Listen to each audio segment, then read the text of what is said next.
Au cœur des montagnes isolées, une forêt dense et silencieuse s'étendait à perte de vue. Cette forêt, connue sous le nom de Bois Maudit, portait une réputation sinistre, des disparitions mystérieuses, des rumeurs de cris déchirants dans la nuit et une odeur persistante de mort. Peu osaient s'y aventurer, mais un groupe d'amis en quête d'adrénaline avait décidé d'y camper pour un week-end. Ils ne savaient pas que ce voyage tournerait rapidement au cauchemar.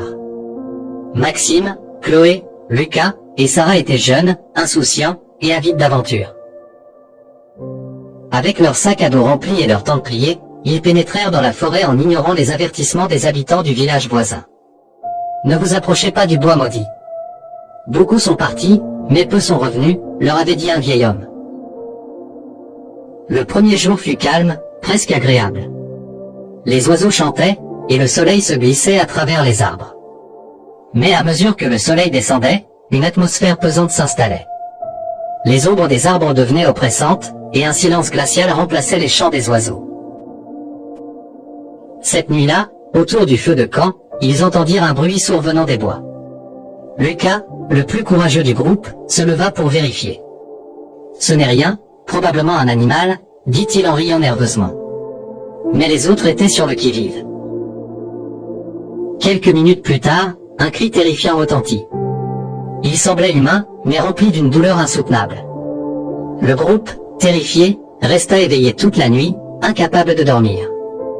À l'aube, ils décidèrent de plier bagages et de quitter la forêt. Mais leur chemin de retour semblait avoir disparu. Les sentiers qu'ils avaient empruntés la veille étaient méconnaissables, comme si la forêt elle-même jouait avec eux. En errant, ils tombèrent sur une cabane en ruine, cachée parmi les arbres. Contre toute logique, ils décidèrent d'y entrer, espérant trouver un indice ou de l'aide. L'intérieur était sombre, dégoûtant et rempli d'une odeur nauséabonde. Des chaînes pendaient des murs, tachés de sang séché. Sur une table, des outils rouillés étaient disposés. Soudain, la porte se ferma avec fracas derrière eux. Une respiration rauque se fit entendre dans l'ombre. Un homme gigantesque, le visage déformé et caché sous un masque grotesque fait de morceaux de peau, se tenait là. Il tenait une hache énorme. Maxime tenta de raisonner l'homme, mais il ne parla pas. Sans un mot, le tueur bondit, balançant sa hache. Maxime eut à peine le temps de crier avant que la lame ne s'abatte sur lui, éclaboussant les murs de sang. Les trois autres hurlèrent et coururent hors de la cabane. La forêt semblait les avaler. Chaque arbre, chaque branche semblait les retenir, ralentir leur fuite. Le tueur, rapide malgré sa taille massive, les poursuivait, son souffle rauque résonnant derrière eux. Chloé trébucha, et le tueur fut sur elle en un instant. Elle cria désespérément, mais ses amis étaient trop loin pour l'aider. Ils entendirent seulement ses cris se transformer en gargouillis terrifiants avant de s'éteindre. Sarah et Lucas continuèrent à courir, le cœur battant à tout rompre. Ils tombèrent sur un ravin et décidèrent de se cacher sous un amas de rochers. Le tueur passa près d'eux, humant l'air comme un animal traquant sa proie. Leur souffle court semblait les trahir, mais il finit par s'éloigner, pour l'instant. Ils passèrent le reste de la nuit à trembler de peur, écoutant les bruits de pas lourds qui résonnaient autour d'eux. L'horreur les avait déjà marqués à vie, mais ils savaient qu'ils n'étaient pas encore tirés d'affaire. L'aube se leva sur une forêt encore plus sinistre qu'avant. Le soleil, pourtant présent, semblait incapable de percer l'épaisse brume qui enveloppait les arbres. Sarah et Lucas, recroquevillés sous les rochers où ils s'étaient cachés, étaient sales, épuisés et terrifiés. Mais ils savaient qu'ils devaient bouger avant que le tueur ne revienne.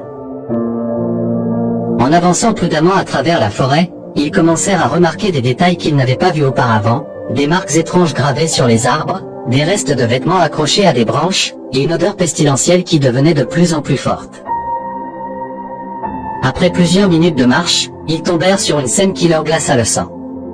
Devant eux, une clairière s'ouvrait, et au centre, une dizaine de corps en décomposition gisaient, empilés négligemment comme des déchets. Certains étaient encore attachés par des chaînes, d'autres portaient des marques de torture. Sarah porta une main tremblante à sa bouche pour étouffer un cri, tandis que Lucas, pris d'un haut-le-cœur, vomit dans les buissons. Ils n'avaient jamais vu quelque chose d'aussi macabre. Mais ce n'était pas tout. En s'approchant, ils remarquèrent que certains corps semblaient plus récents. « C'est un cimetière », Il les tue tous ici, murmura Lucas d'une voix cassée.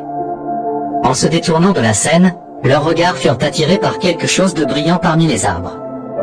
En avançant, ils tombèrent sur un amas de voitures rouillées, abandonnées et recouvertes de mousse. Ces véhicules, aux vitres éclatées et aux sièges déchirés, semblaient appartenir aux victimes passées. Les clés étaient encore sur certaines, comme si les occupants avaient été arrachés brutalement de leur siège. Ils les piègent ici.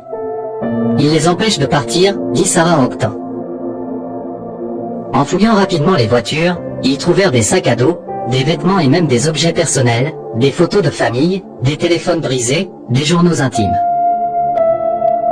Tout cela appartenait à des gens qui, comme eux, étaient venus dans cette forêt pour une raison ou une autre et qui n'en étaient jamais sortis. Mais ils n'eurent pas le temps de réfléchir davantage. Un craquement derrière eux les fit sursauter. Le tueur était là, debout, tenant une machette ensanglantée, son regard fou rivé sur eux. « Cours !» hurla Lucas en attrapant la main de Sarah. Ils se précipitèrent à travers les bois, mais le tueur était rapide, ses pas lourds résonnant derrière eux. Dans leur fuite, ils trébuchèrent sur quelque chose de dur. En regardant, ils réalisèrent avec horreur qu'il s'agissait d'une fosse commune. Des dizaines de crânes et d'os étaient empilés, enterrés à moitié dans le sol. Le tueur, profitant de leur hésitation, bondit. Il attrapa Lucas par le bras et le jeta au sol avec une force inhumaine.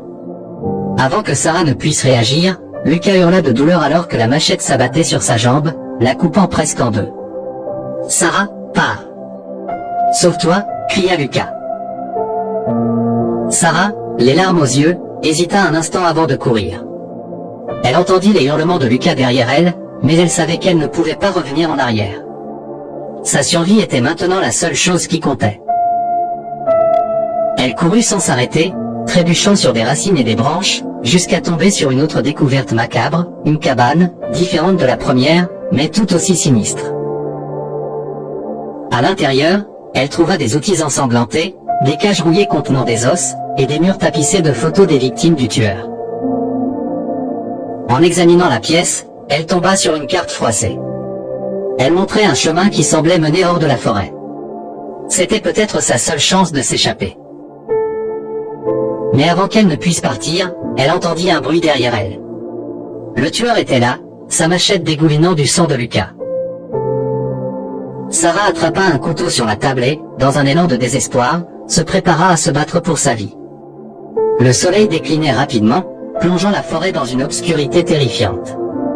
Sarah, blessée, affamée, et couverte de boue et de sang, errait à travers les arbres comme une âme perdue. La carte trouvée dans la cabane était son seul espoir, mais chaque pas dans cette forêt semblait la rapprocher davantage de la mort. Les branches craquaient sous ses pieds, les ombres semblaient bouger, et le silence était presque assourdissant. Alors qu'elle avançait, elle trébucha sur un monticule étrange.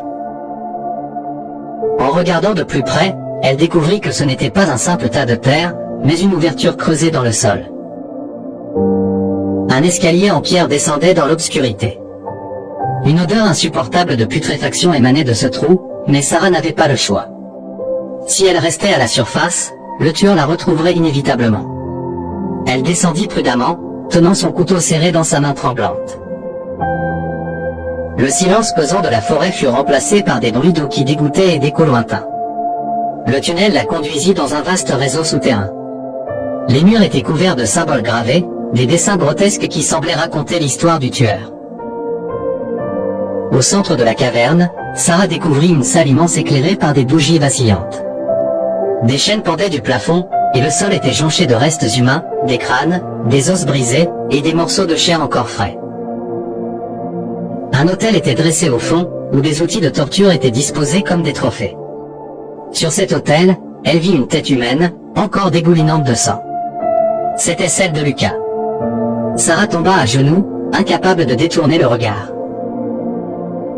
Elle se sentait piégée, comme si la folie du tueur la contaminait. Mais un bruit derrière elle la ramena à la réalité. Le tueur était là. Il se tenait à l'entrée de la salle, sa silhouette massive éclairée par la lumière vacillante des bougies. Son masque grotesque semblait encore plus terrifiant dans cette obscurité. Il avançait lentement, savourant la terreur de Sarah. tu ne sortiras jamais d'ici, murmura-t-il d'une voix rauque et distordue. Sarah se leva d'un bond, la peur laissant place à une détermination féroce. Elle savait qu'elle n'avait plus rien à perdre. Elle agrippa une chaîne suspendue et la balança avec force vers le tueur. La chaîne frappa son épaule, le déséquilibrant légèrement, mais il se redressa rapidement, grognant de rage. Une bataille féroce s'engagea dans la salle macabre. Sarah esquivait les coups brutaux du tueur, utilisant tout ce qui lui tombait sous la main, des os tranchants, des pierres, des outils rouillés. Mais le tueur semblait inhumain, presque invincible. Chaque coup qu'elle lui portait ne faisait qu'attiser sa colère. Dans un moment de désespoir, Sarah trébucha sur un cadavre. Le tueur en profita pour la saisir par les cheveux et la traîna jusqu'à l'autel. Il la plaqua violemment contre la table, levant sa machette pour lui porter le coup fatal. Mais Sarah, dans un dernier élan de survie, attrapa un pieu métallique posé près de l'autel et le planta directement dans le cou du tueur. Un cri inhumain résonna dans la caverne tandis qu'il lâchait prise. Du sang noir et épais gicla de sa blessure, éclaboussant Sarah. Le tueur vacilla, mais il ne tomba pas. Il arracha le pieu de son cou, titubant vers Sarah avec une rage encore plus grande. Elle savait qu'elle devait en finir. Repérant une lampe à huile posée près de l'autel, elle la saisit et l'éclata contre le sol, provoquant un incendie instantané. Les flammes se propagèrent rapidement, engloutissant les restes humains, les chaînes, et même les murs de la caverne. Le tueur, pris au piège, hurla de douleur tandis que le feu consumait son corps. Sarah courut aussi vite qu'elle le pouvait, grimpant les escaliers pour échapper à l'enfer enflammé. De retour à la surface, elle s'effondra sur le sol, respirant difficilement. La forêt était toujours là, sombre et menaçante, mais elle avait survécu. Alors qu'elle se relevait pour chercher un chemin hors de cette maudite forêt, un bruit derrière elle la figea. C'était un craquement, comme si quelqu'un marchait lentement sur les feuilles mortes. En se retournant, elle vit une silhouette massive se dessiner dans la brume. Le tueur, brûlé, défiguré, mais toujours debout, s'avançait vers elle. Ses yeux, remplis de haine, brillaient à travers son masque partiellement fondu. Sarah hurla, mais aucun son ne sortit. La forêt sembla se refermer sur elle, avalant son cri dans une obscurité sans fin.